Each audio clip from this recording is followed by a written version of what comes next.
We see decrepitude, frailty, disability, disease, and people's health span is far shorter than their lifespan. Maybe the last 20 years of their life are in poor health. That means your health span's, let's say 60, but you live to 80. That means you've lost 20 years of health span.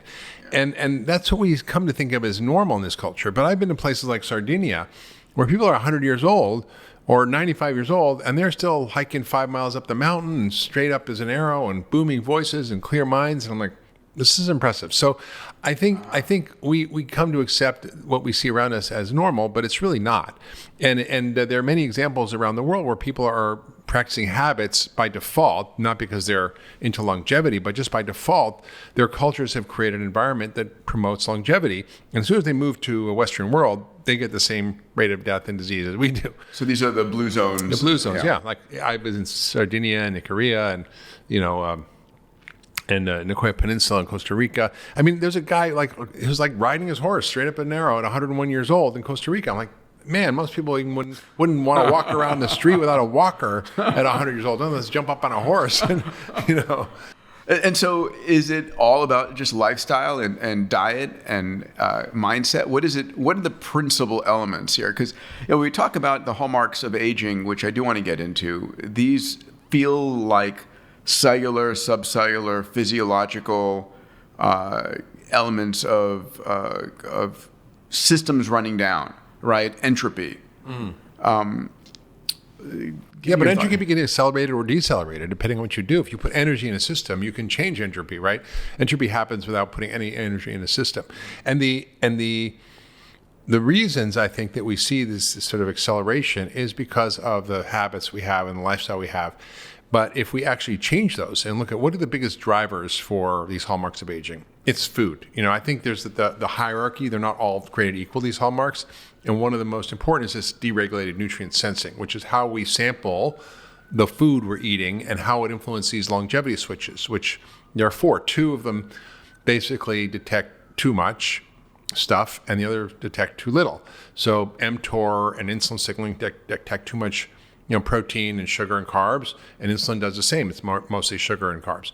And AMPK and sirtuins detect not enough, scarcity, and then they get activated. So when these switches are properly managed, and it's not like you can have them all on or on off. I think a lot of people get confused. Oh, mTOR is bad. Let's shut off mTOR. Well, no, if you do that, you're going to end up without any muscle or be able to synthesize proteins.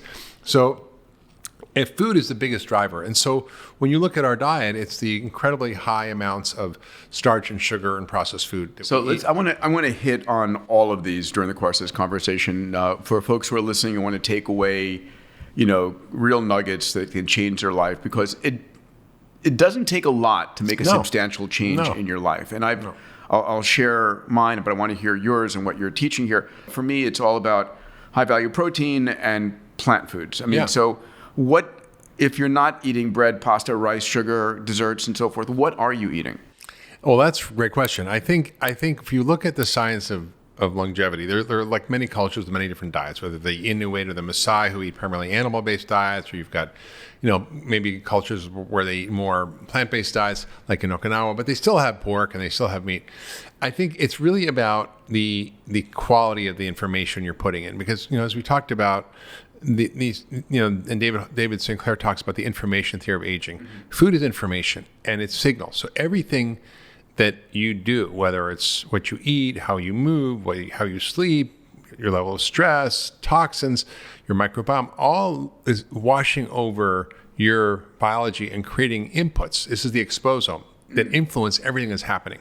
And the remarkable thing is, Peter, the rapidity of change of your biology when you change those things is so fast. Like you could be type 2 diabetic on insulin, and in 3 days you're off insulin.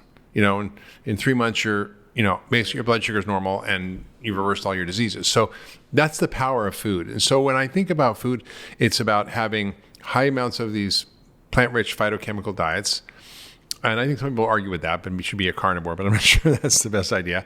I think high quality protein is really important. This is a highly debatable subject in longevity, because many longevity experts are talking about you being vegan or actually eliminating animal protein as a way to extend life. And that really comes from this whole theory about mTOR being a problem, and that we need to inhibit mTOR, which means mammalian target of rapamycin. We'll get into rapamycin, but the idea is that this longevity switch is in every cell in your body. When you overstimulate it, it creates overstimulated mTOR how? by eating too much protein, Okay. or eating all the time protein. Right. That it will cause overgrowth of tissues and cancers and heart diseases and all the problems that we see with aging. The problem is, it's like anything else. If you inhibit it all the time, you waste away and you're frail and you die. Like if your calorie restriction, which is what this does, induce mTOR inhibition, right? Calorie restriction is the thing that actually everybody agrees will lengthen your life by a third if you eat a third less calories. You'll be miserable and scrawny and have no sex drive and your hair's falling out, but you'll live longer. What do you eat right now? Personally? Personally, yes. Well, my day, if like I'm at home, I'll have like my healthy aging shake. I'll usually have a 14-hour fast minimum. I usually work out. Yep. Do band resistance training, which is great because I can do it anywhere and don't hurt myself. And then I have my healthy aging shake. Yep. Well, actually, I do some hormesis practice first, which is essentially steam and then an ice bath.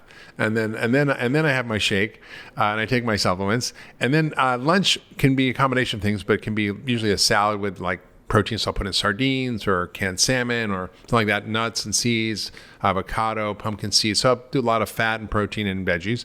And then dinner will typically be, grass or regeneratively fed beef or lamb or organic chicken or pasture-raised chicken or different kinds of fish that are low in mercury. And then I'll usually have I'm kind of very low body fat, and I don't do well if I don't eat a little bit of carbohydrates. So I'll have like a Japanese sweet potato. I'll have some side of mushrooms and lots of veggies. High quality protein and plant. Yeah, and lots plants. of veggies. Yeah. Yeah. Okay, and just basics. And again, going back to what we Will I said have a piece of chocolate occasionally? Yeah. Yeah. but still, it's minimizing sugar intake. Yeah.